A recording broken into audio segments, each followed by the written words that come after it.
Good evening दोस्तों।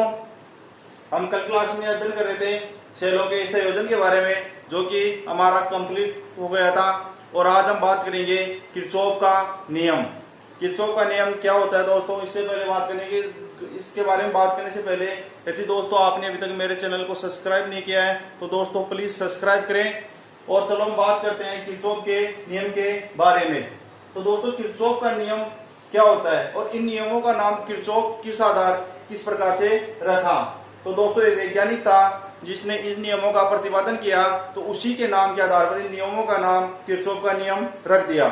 तो दोस्तों किरचॉफ ने यह नियम देना जरूरी क्यों समझा दोस्तों, क्योंकि ओम के नियम केवल सरल परिपथों के ऊपर ही लागू होते हैं, जटिल परिपथों के ऊपर लागू नहीं होते हैं। इसलिए किरचॉफ एक वैज्ञानिक है जिसने जटिल परिपथों के लिए कुछ नियम दिए, तो उन नियमों का नाम रखा किरचॉफ के नियम। तो दोस्तों हेडिंग डालिए आप किरचॉफ के नियम। अब नीचे लिखना ओम के नियम केवल जटिल परिपथों के ऊपर ही लागू होते हैं। ओम के नियम केवल जटिल परिपथों के ऊपर ही लागू होते हैं। जटिल परिपथों के ऊपर, सॉरी मैंने क्या बोल दिया, ओम के नियम केवल सरल परिपथों के ऊपर ही लागू होते हैं, जटिल परिपथों के ऊपर लागू नहीं होते हैं। इसलिए किरचॉफ ने जटिल परिपथों के लिए दो नियमों का प्रतिपादन किया, जिन्हें किरचॉफ का नियम कहते हैं। क्या लिखा दोस्तों, ओम के नियम केवल सरल परिपथों के ऊपर ही लागू होते हैं, जटिल परिपथों के ऊपर लागू नहीं होते हैं। इसलिए किरचॉफ ने दो जटिल परिपथों के लिए दो नियमों का प्रतिपादन किया। अब दोस्तों एक नंबर लगाना, आप पहला नियम लिखना, एक नंबर।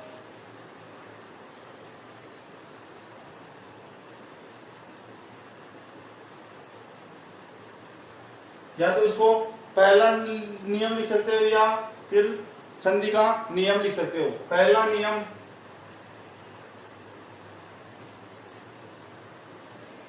या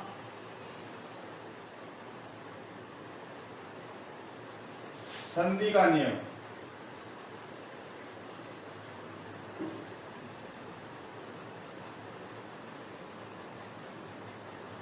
किरचॉफ का पहला नियम क्या है? पहला नियम, या इसको किस नाम से दर्शा सकते हैं? संधि का नियम। तो दोस्तों पहला नियम या संधि का नियम क्या है कि जब परिपथ में, किसी विद्युत परिपथ में किसी बिंदु पर मिलने वाली समझदाराओं का बीजगणितीय योग क्या होगा दोस्तों, इसमें शून्य होता है। तो दोस्तों इसमें लिखना किसी विद्युत परिपथ में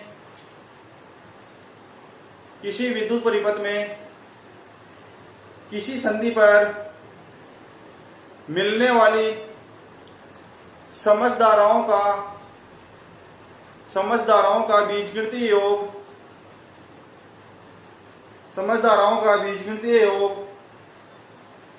शून्य होता है। अर्थात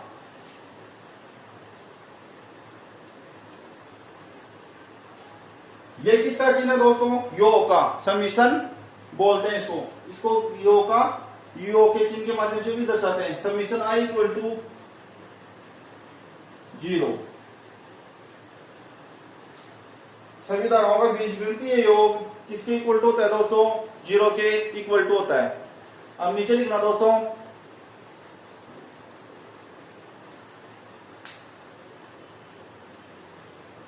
इस नियम के अनुसार, अभी आगे डायग्राम एग्जाम्पल के माध्यम से और समझाऊंगा, पहले लिख लो आप। इस नियम के अनुसार संधि की ओर आने वाली धाराओं को धनात्मक, संधि की ओर आने वाली धाराओं को धनात्मक लेते हैं तथा दूर जाने वाली धाराओं को ऋणात्मक लेते हैं। अब दोस्तों फॉर एग्जाम्पल के माध्यम से समझना आप इसको।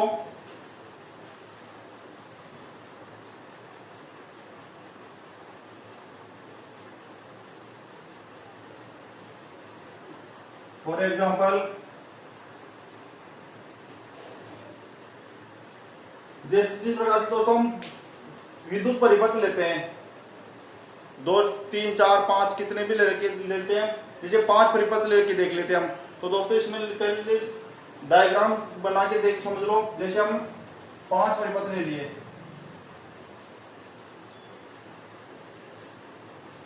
1 2 3 4 और 5 किसी बिंदु पर मिला रहे हैं, इसको नाम दे दो O।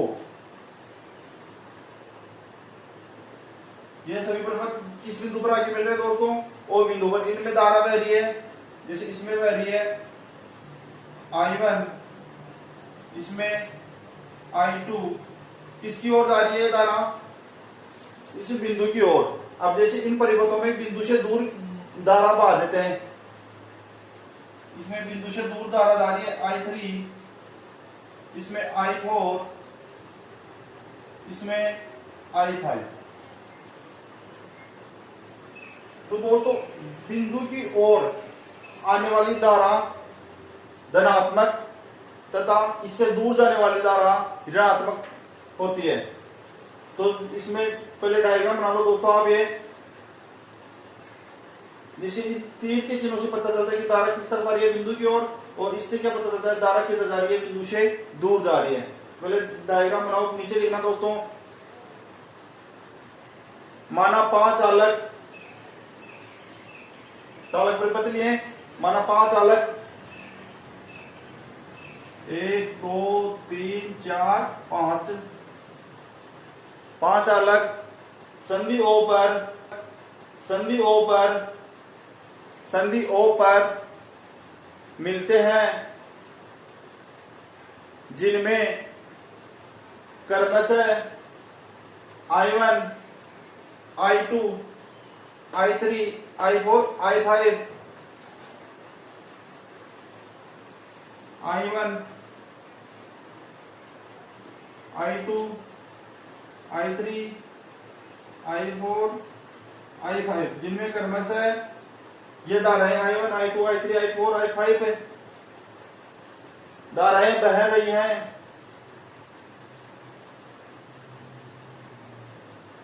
धारा I1 व I2 धनात्मक है, भाई बिंदु की ओर आ रही है, तो धारा I1 और I2 क्या होगी, धनात्मक होगी। धारा I1 व I2 धनात्मक है तथा धारा I3 I4 व I5 ऋणात्मक होंगी। आप दोस्तों इसमें नीचे लिखना किस प्रकार से होगी। धारा I1 I2 हमने क्या लिखा है कि धारा I1 यानी बिंदु की ओर आने वाली धारा धनात्मक होगी, तो बिंदु की ओर धारा कौन सी आ रही है, I1 और I2 आ रही है, तो ये दोनों धाराएं क्या होंगी दोस्तों, धनात्मक होंगी। और बिंदु से दूर कौन सी जा रही है, I3 I4 I5, ये तीनों क्या होंगी, ऋणात्मक होंगी। तो I1 प्लस I2 ये दोनों क्या होगी, धनात्मक। अब क्या दूर जा रही है, ये क्या होंगी, ऋणात्मक, minus I3 minus I4 minus I5। अब दोस्तों इसको इक्वल टू लेते हैं, तो I1 प्लस I2 बराबर I3 plus I4 plus I5। इससे क्या प्रदर्शित होता है दोस्तों कि बिंदु की ओर आने वाली धाराओं का योग दूर जाने वाली धाराओं के योग के बराबर होता है। तो नीचे लिखना दोस्तों, बिंदु की ओर आने वाली धाराओं का योग दूर जाने वाली धाराओं के योग के बराबर होता है। अब लास्ट में लिखना दोस्तों, यह नियम आवेश संरक्षण के नियम को व्यक्त करता है। यह नियम आवेश संरक्षण को व्यक्त करता है, इसलिए इसे धारा नियम भी कहते हैं। तो दोस्तों आपको कुछ नहीं करना है, किरचॉफ के प्रथम नियम में कि आपको बताते हैं कि किसी चालक परिपथ में बहने वाली धाराओं का बीजगणितीय योग किसके बराबर होता है, 0 के बराबर होता है। और फिर आपको नीचे लिख देना है कि बिंदु की ओर आने वाली धारा धनात्मक होती है और दूर जाने वाली धारा ऋणात्मक होती है। और फॉर एग्जाम्पल के माध्यम से इसको समझा देना हो। और ये दो ही लाइन है इसके अंदर, फॉर एग्जाम्पल के अंदर इन दोनों लाइनों को समझा देना। इससे क्या प्रदर्शित होता है दोस्तों कि बिंदु की ओर आने वाली धाराओं का योग दूर जाने वाली धाराओं के योग के बराबर होता है। और ये किसको व्यक्त करता है दोस्तों? आवेश संरक्षण के नियम को व्यक्त करता है, इसलिए इसे धारा का नियम भी कहते हैं। अब दूसरा है दोस्तों, पहला नियम हो गया, अब अगला लिखो दूसरा नियम।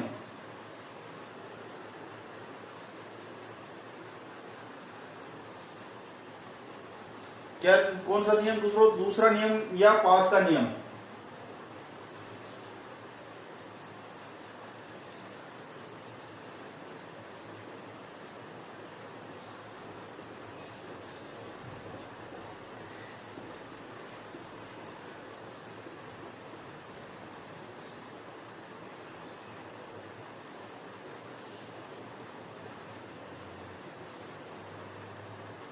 दूसरा नियम या पास का नियम? दूसरा नियम या पास का नियम। तो दोस्तों क्या होता है दूसरा नियम? इसके दूसरे नियम में क्या होगा दोस्तों कि परिपथ जिस इसमें कोई भी धारा बह रही हो, किसी विद्युत परिपथ में किसी भी संधि कि विद्युत परिपथ में प्रत्येक बंद पास में विभिन्न धाराओं तथा उसके प्रतिरोध, जैसे कोई भी इनमें बंद पास लेंगे तो उसमें बहने वाली धाराओं तथा उनके प्रतिरोध, क्या होता है प्रतिरोध? R, उनका बीजगणितीय, उनके गुणनफल का बीजगणितीय योग किसके बराबर होगा दोस्तों? विद्युत वाहक बलों के योग के बराबर होगा। तो इसमें लिखना दोस्तों दूसरे नियम में, किसी विद्युत परिपथ में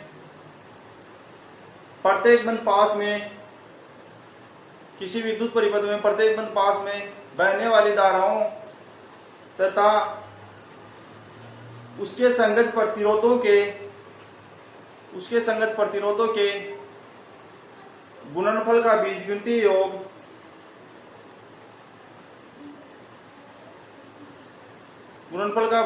योग उस पास में लगे विद्युत वाहक बलों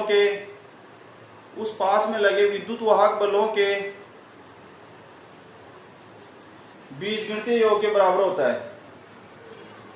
ध्यान से समझना दोस्तों, आपको इसको एक बार बोलने पर समझ में नहीं आया होगा। तो कि क्या बोल रहे हैं कि मेन क्या है, क्या याद रखना, धारा I, R और E, धारा I, प्रतिरोध R और विद्युत वाहक बल E। क्या बोल रहे हैं कि परिपथ में बहने वाली धारा और प्रतिरोध R का गुणनफल का बीजगणितीय योग, धारा I और R का गुणनफल का बीजगणितीय योग, ये इन दोनों का गुणनफल और इनका योग किसके बराबर होता है दोस्तों? विद्युत वाहक बलों के योग के बराबर होता है। यानी कि इसको अच्छे से लिखना दोस्तों, summation I R equal to summation E, कि धारा I तथा प्रतिरोध R का गुणनफल का बीजगणितीय योग, कि धारा I और प्रतिरोध R का गुणनफल के बीजगणितीय योग किसके बराबर होता है? इनके विद्युत वाहक बलों के योग के बराबर होता है। अब नीचे लिखना दोस्तों, और V बराबर क्या होता है दोस्तों? IR। तो इसको या समीशन V बराबर समीशन E, इससे भी प्रदर्शित कर सकते हैं, क्योंकि V बराबर क्या होता है? IR।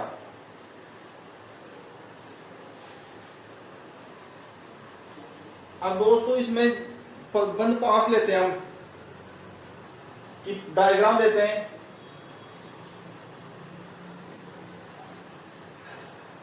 ये तो इस तरफ लिख देते हैं, summation IR equal to summation E। तो डायग्राम देखना दोस्तों, इसमें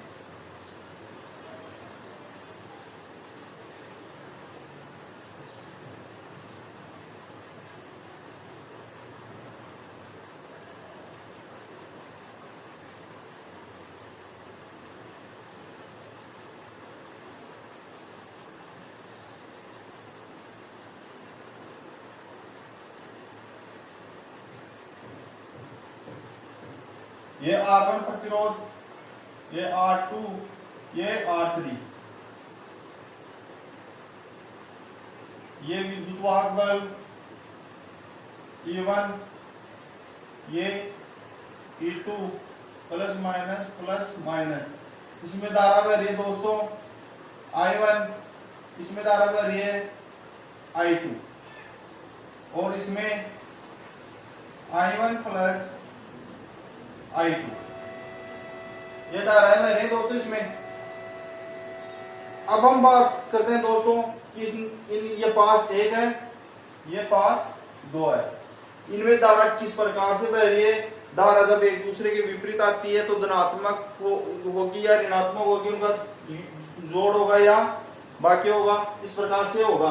तो दोस्तों पास 1 लेते हैं, इसको नाम दे दो A B C D E F. तो दोस्तों pass number 1 A B C D, pass number 2 C D E F, C D E F. तो पहले पास नंबर 1 लेके देखते हैं। पास नंबर 1 में यहां लिखना दोस्तों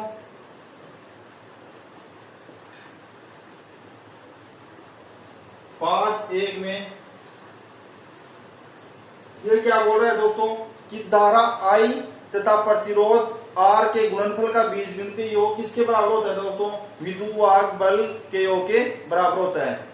तो धारा I यानी कि इसमें पास 1 में धारा कौन सी बह रही है I1, और इसमें कौन सी बह रही है I2।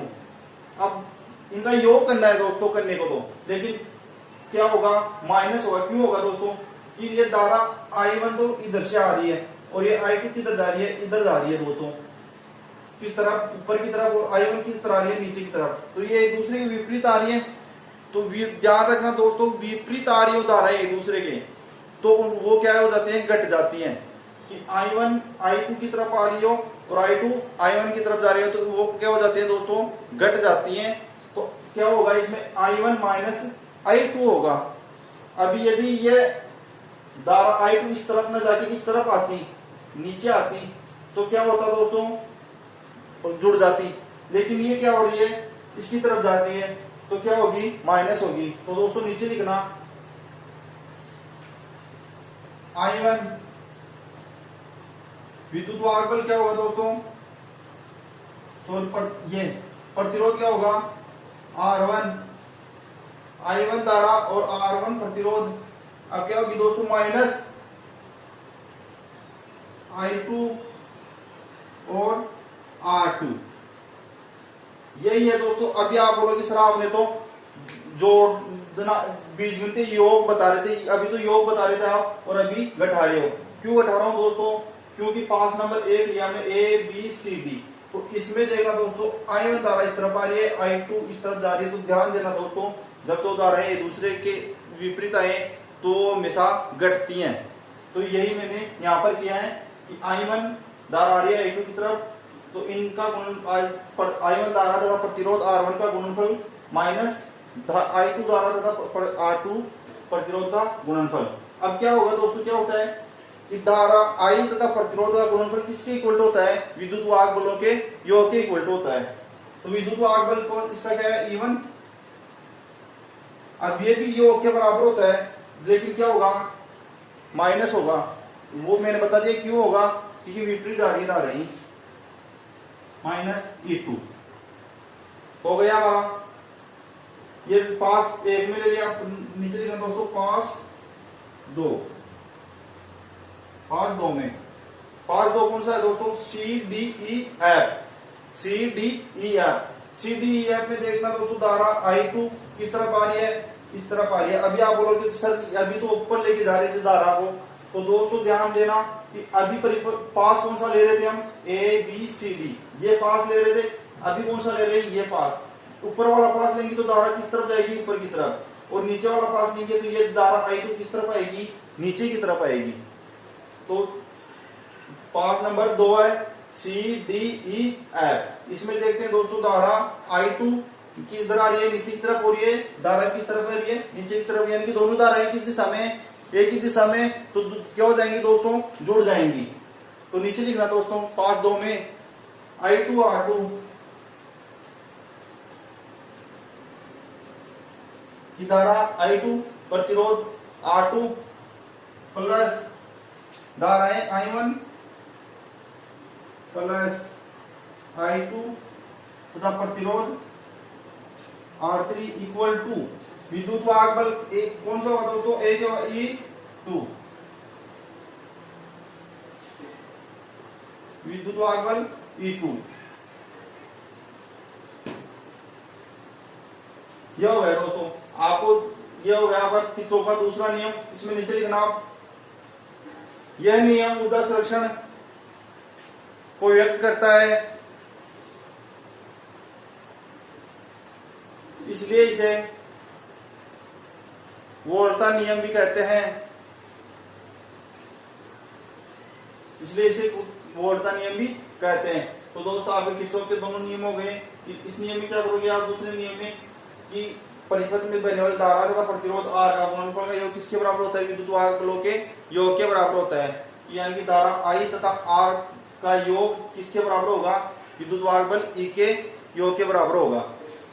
पास एक में धारा कौन सी है, पहले डायग्राम बना देना, फिर डायग्राम के बारे में बता देना। और ये पास एक में धारा I1 और प्रतिरोध R1 और पास और कौन सी धारा I2 और R2 और पास दो में धारा I2 प्रतिरोध R2 और धारा I1 प्लस I2 और प्रतिरोध R3 ये बह रही है। तो ये दोनों समीकरण लिखनी है आपको, कुछ भी इसमें ज्यादा करने वाली दिक्कत की बात नहीं है दोस्तों, केवल ये दो समीकरण लिखने हैं और आपका किरचॉफ के नियम हो गए।